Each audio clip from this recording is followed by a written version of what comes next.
Good evening and welcome to another episode of Unscripted and Unchained RPG Review. I am DM Bluddworth, and as you can see by the graphics, tonight's video is actually a celebration video. It is the 5th anniversary of my YouTube channel, Unscripted and Unchained RPG Review. This is actually the 4th year under that title. Around 4 years ago today, I um, I had rebranded the channel. For the first year, I had about 36 subs. It was called um, DM Bloodworth's RPG channel or something, very very generic, and it didn't have very much focus that first year. So beginning 4 years ago, I started dedicating a lot more time to it, and in this past year, the amount of growth in both the channel and in myself as as an internet advocate for the OSR in general and in tabletop role playing games as a hobby. Um, I've grown quite a bit over this past year as well. And so that's what I'm kind of celebrating is the fact that both the channel and myself, we have grown so much this past year. And I just wanted to, show off and talk about a few things that has taken place over this past year. So best way to do that is to jump right to an analytics page. I know that's kind of dry and boring, but I will skim through that very quickly. And here we go. So over this past 365 days, the channel has received 71,498 views, um, gained 674 subscribers. That's a net gain. I'm sure it's ebbed and flowed throughout the year. It's currently at 1,810 subscribers. Love each and every one of you. Thank you so much for subscribing and really making this a fun endeavor. I've had many interactions with you and really enjoy having those conversations. Whether you agree with me or disagree with me, it makes no real difference, and I'll get to that when I talk about some of the guests that I've had on the channel over these past 12 months. But in particular, really these last 2 months, I've had some really interesting interviews, and I will talk about those more specifically. Um, the channel became monetized in October of 2020, but it didn't start actually generating money for the channel. And really, it's only about between $35 and $40 a month, so it's not anything to really shout out as a big deal, but it is growing, and I really appreciate the views and the clicks and the comments and the likes, and particularly the shares, because that's what really generates the algorithm so that more people come in and they take a look at it. And the way that I use that revenue is I'm going to turn it right back into the channel. That allows me to enhance some of the programs that I'm using. In particular, I just started using StreamYard, and I'm going to upgrade that. And so the 35 or so dollars a month that I'm getting from the channel's viewership and advertising, I will then be able to turn over and basically cover that cost. So um, it's your viewing and your comments and likes and shares that are really making it possible for me to continue. Not that I wouldn't do that anyway, but the point is that it certainly helps, and I really appreciate it. So looking on, so some of the top videos of the year. So during this period was my one video, what is the OSR and why do Twitter weirdos fear it? So 3,797 views. Mifrog 4.0 Part 1, an introduction to character generation, was 3,154. Now that was actually from October of 2020.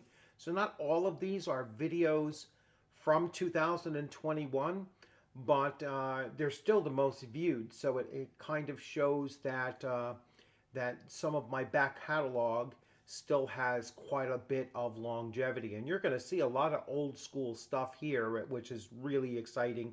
But you'll also see some newer things as well, like World Without Numbers, Part 1, my introduction and character creation, 2,251 views. Why Should You Be Playing D&D Beck Me, revised edition by Frank Metzner. That was back in June of 2020 with 1,600 views. OSR DMs Must Bend the Knee to 5e. What the F? How about no? All right, 1,592. So this is where I believe this is the video where someone gave me the title of champion of the OSR, and I don't know exactly if I'm that deserving of that kind of a, of that kind of an accolade. I'll treat it as an accolade, and but I hope to live up to that, and so and I'm working towards that, and that's one of the things I wanted to talk a little bit about. Going back further, we go to Basic Fantasy RPG, the solo pre-planning, 1,458 views. AD&D First Edition, Why Is It Still So Playable? Part 2, where I dug into the player's handbook. As you can see, 1,300 views. Mythraga is one of my biggest, draws. There's a lot of fans for that game system. And it still brings in, even from 2018, how many people are actually coming in to view those older videos is still a big number. Then Why Should You Try OSR Gaming? This is from October 16th of 2021, 1,136 views. And finally, breaking news I did with TSR Games relaunch plus Star Frontiers, 911 views on that. So those are the top 10 videos from this past year. And as I said, some of them are actually from years prior to, but they're still pulling in a lot of views. So I wanted to talk a little bit now about, about some of the things in 2021 that I've been doing and as part of that growth process. Number one, as I said, that the channel became monetized, and primarily what that's going to allow me to do is to enhance my presentations. So I'm getting slightly better equipment.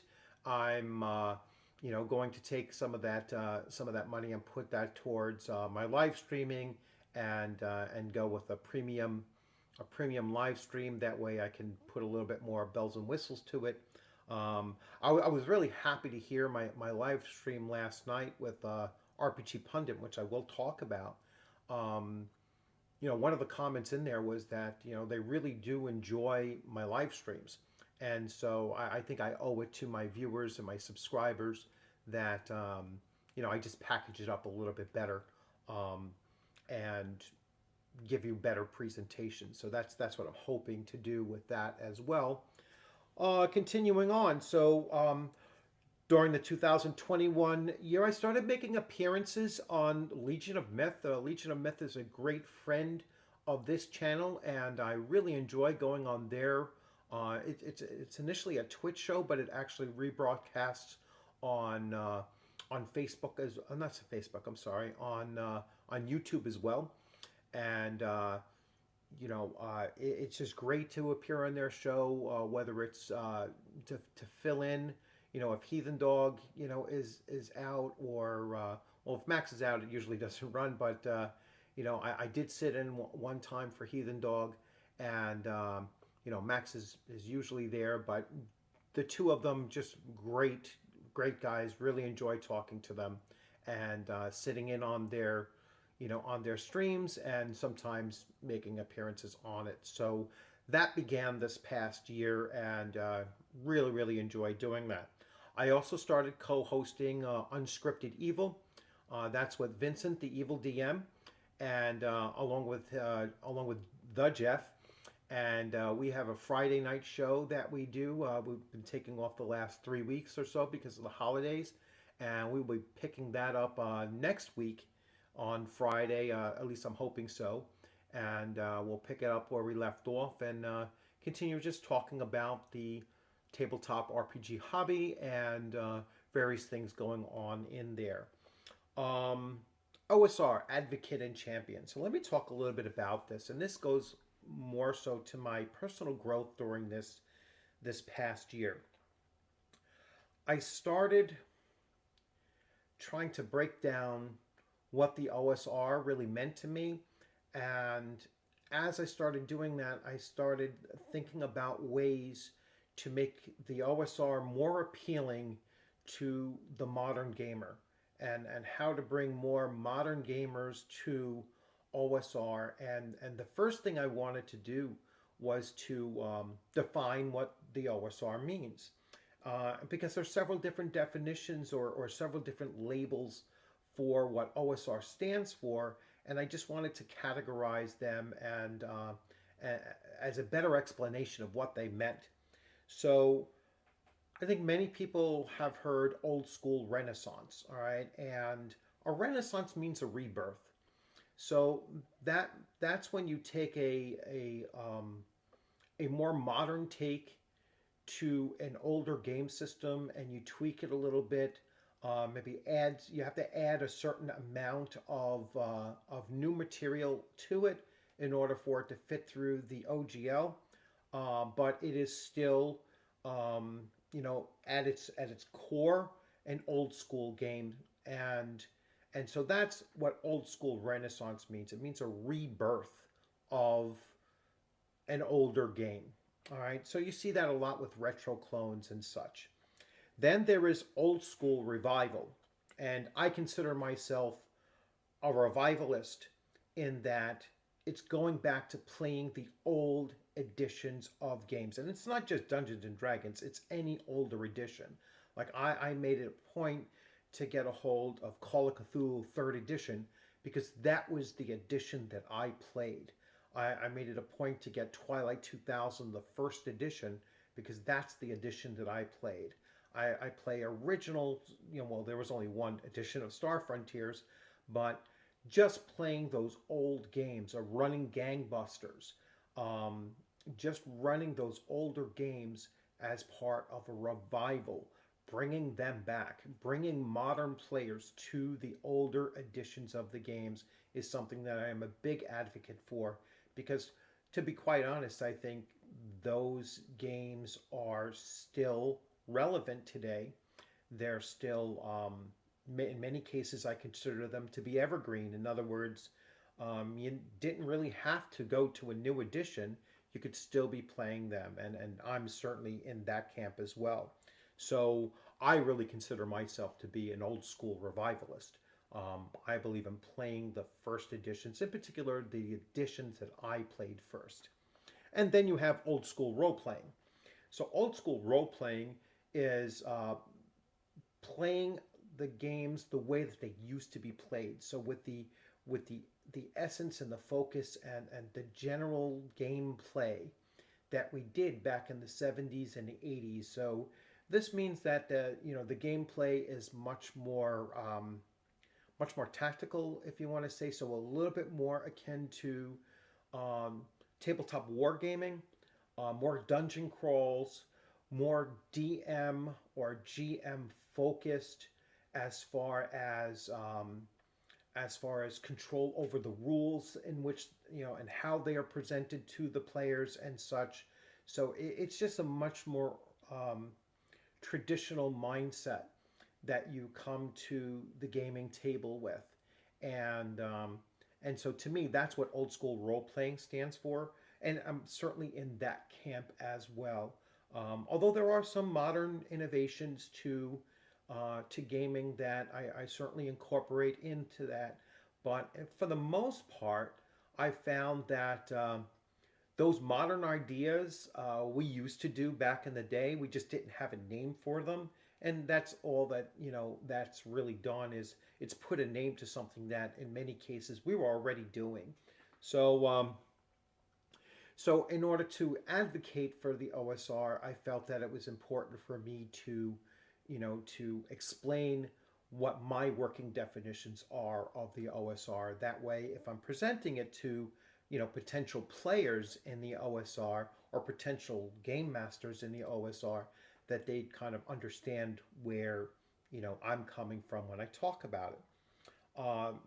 The other thing that I think is really important for us old school DMs and GMs to do is we have to advertise the fact that we're running these games. Where I don't see enough of that. I mean, no, we're never going to challenge the Critical Roles out there or the other YouTube channels that are pushing fifth edition D&D and doing their live plays and such like that.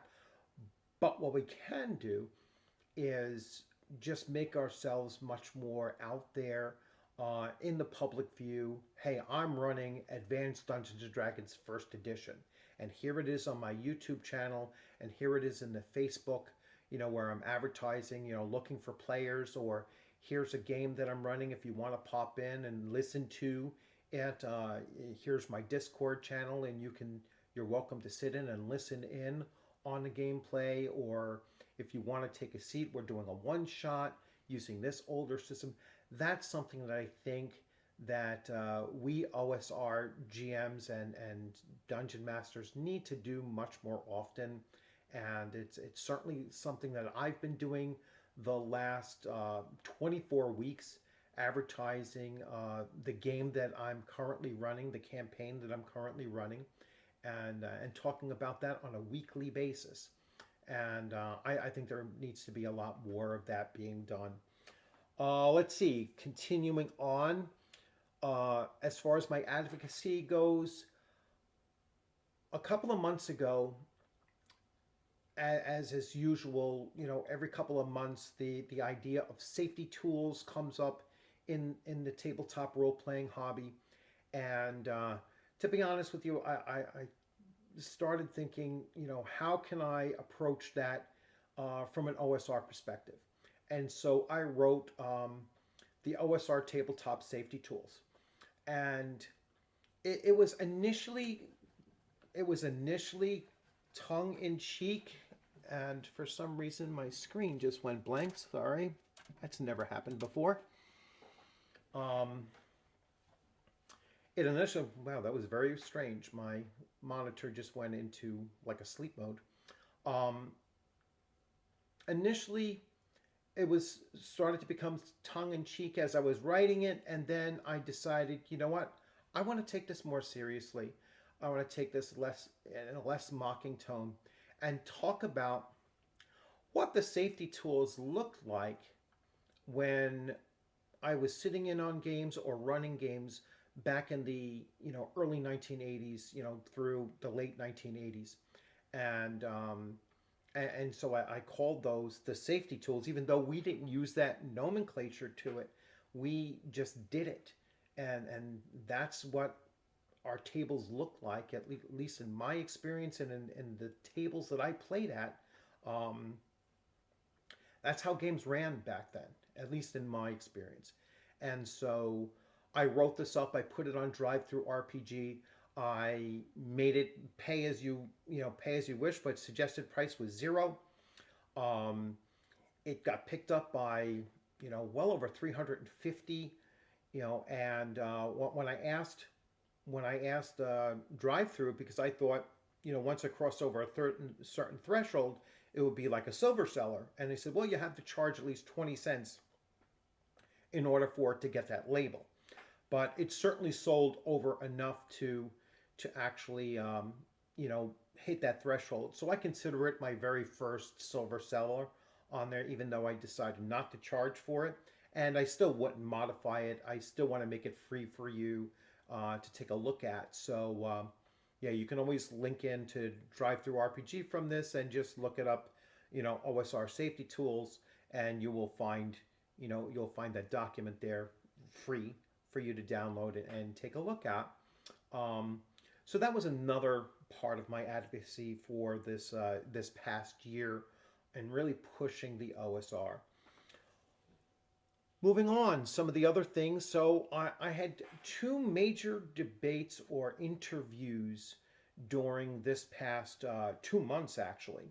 And the first one was with J. Scott Garibay, who is, is one of my big, one of my big viewed videos of these past 2 months.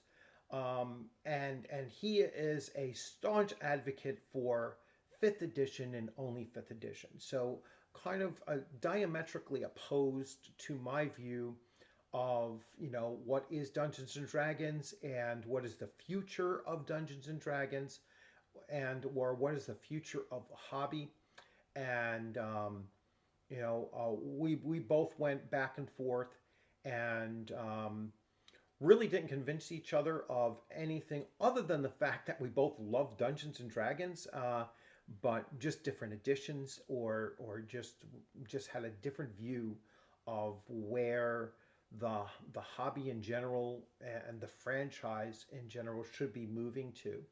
And so it was a really great conversation. I wouldn't necessarily say it was a debate, but it was certainly a conversation, and that was one side of the spectrum of who I wanted to talk to on the channel.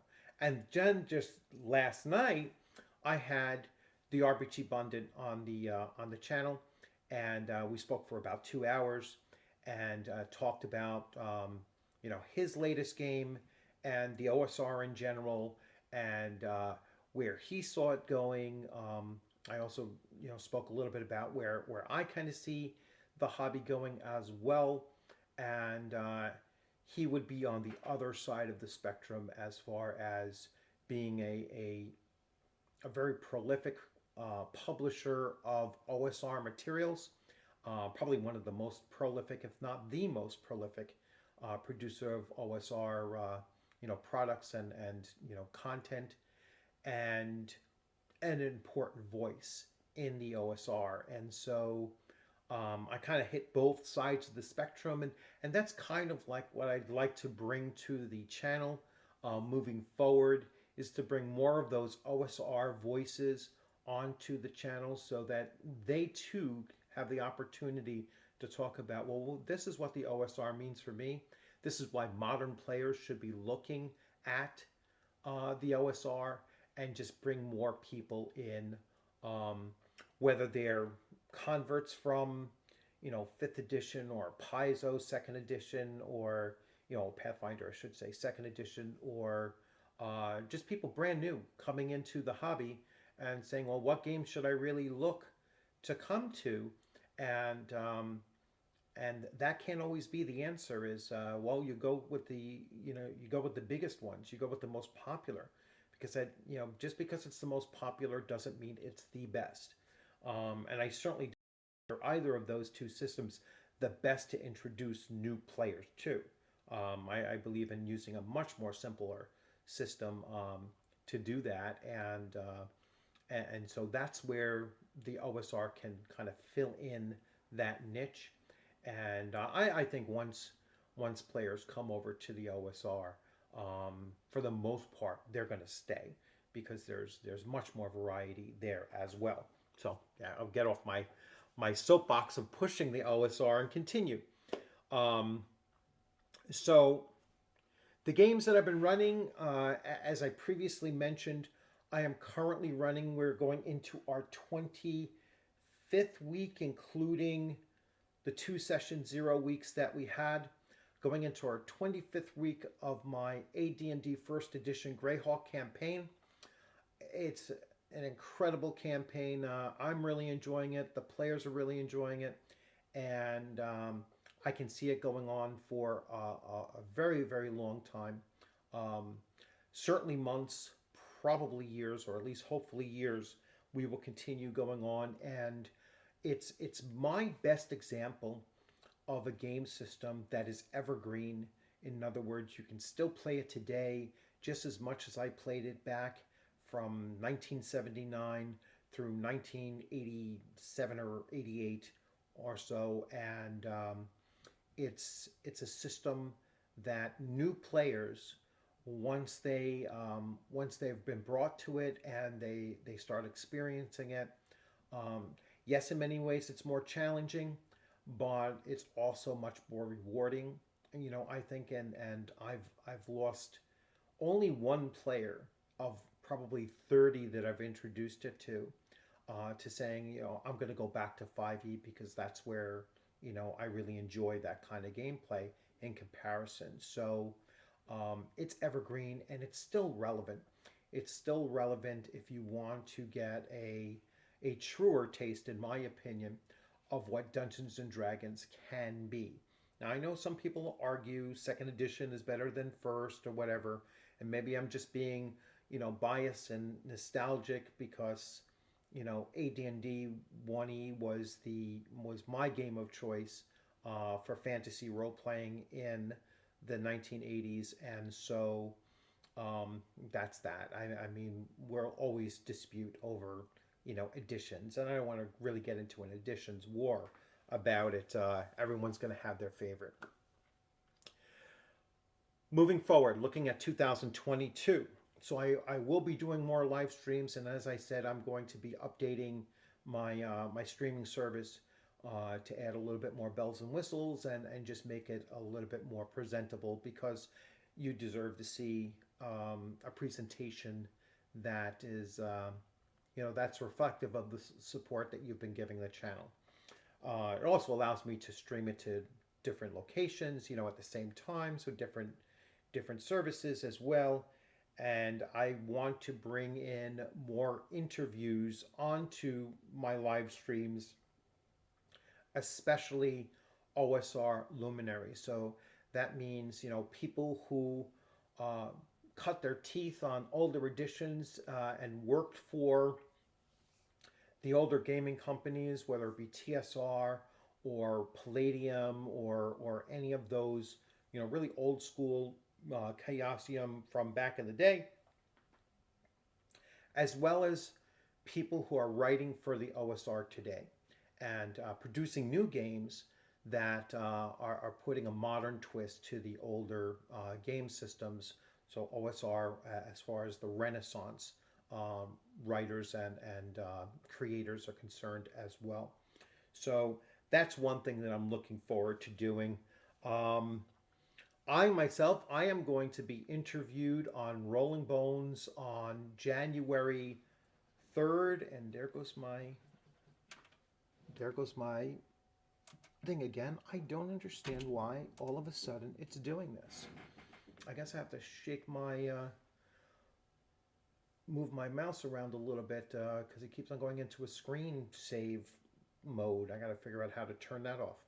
So apologize for that. This is still unscripted and unchained.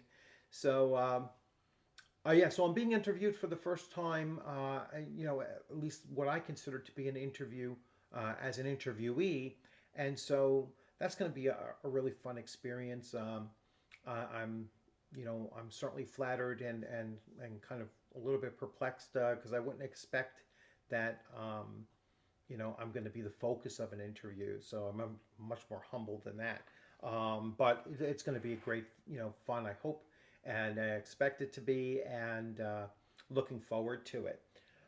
Moving on, my only planned convention that I'm looking to attend next year is VentureCon, which is in July. I believe I'm going to be going on July 21st, although I think it's the 22nd, 23rd, and 24th. I don't have a calendar in front of me. I should have double checked that, but I'm going to go the night before because I'm driving from New York to Wisconsin, so it's a 15-hour trip, and I'll probably just, crash on that Thursday night, be nice and fresh, stay all day through the convention on Fridays, Saturday, and then Sunday morning, leave Sunday morning and make my trek all the way back. Probably stop by Dungeon Hobby Shop on the way from Madison into Lake Geneva, and then on my way home to New York. Looking forward to it. I hope everything comes into play.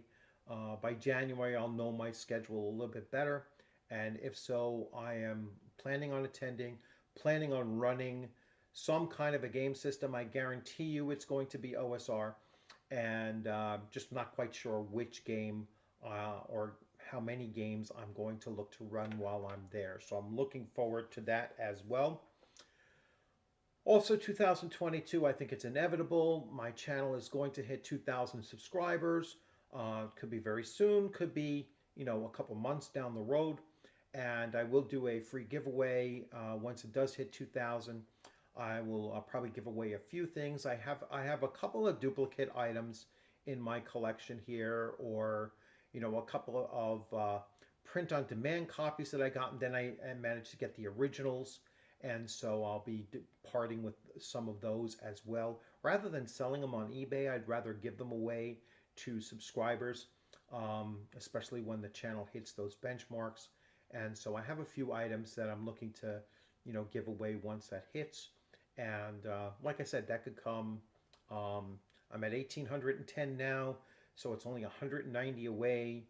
That could take, 4 months on average, or could go a lot faster, or it could take longer. We'll see.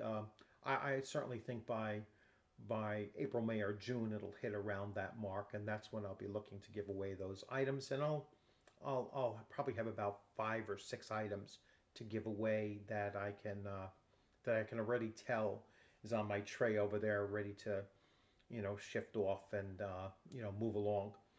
So once again, thank you so much to my subscribers and just the people coming in and viewing, on a fairly regular basis.